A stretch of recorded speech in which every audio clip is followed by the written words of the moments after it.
On Monday, April 27th, the NCAA quietly introduced one of the biggest eligibility changes that we've seen in years, and most families are completely misunderstanding what this means.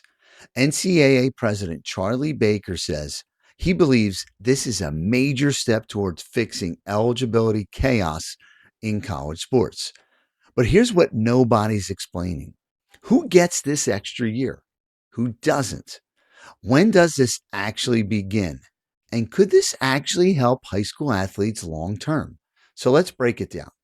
Right now, college athletes operate under a pretty messy system. You got 4 seasons of competition inside a 5 year clock.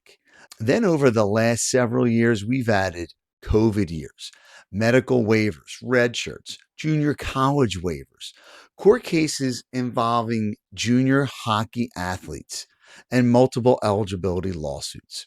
That's how we ended up with some athletes playing college sports at 24, 25, even 26 years old. That's what the NCAA is trying to fix.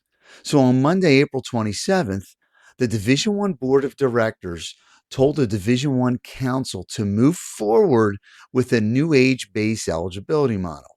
And here's how it's going to work. Your eligibility clock would begin the academic year after you graduate high school or you turn 19 years old, whichever happens first. From that point forward, you would have 5 full years to compete, not 4 seasons inside of 5 years, 5 full years.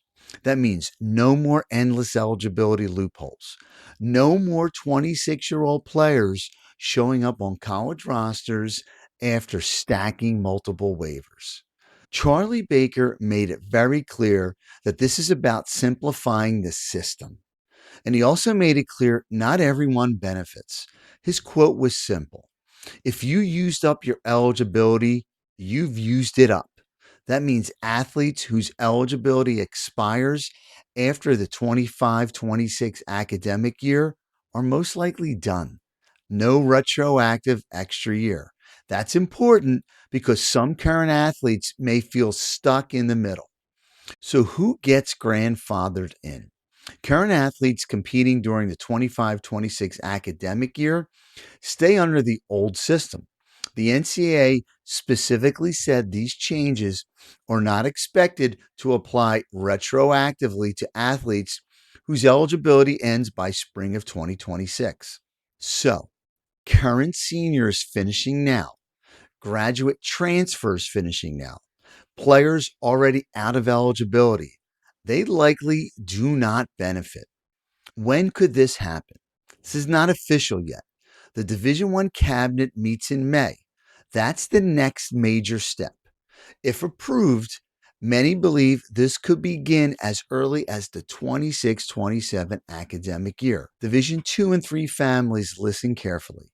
This proposal currently only applies to Division 1.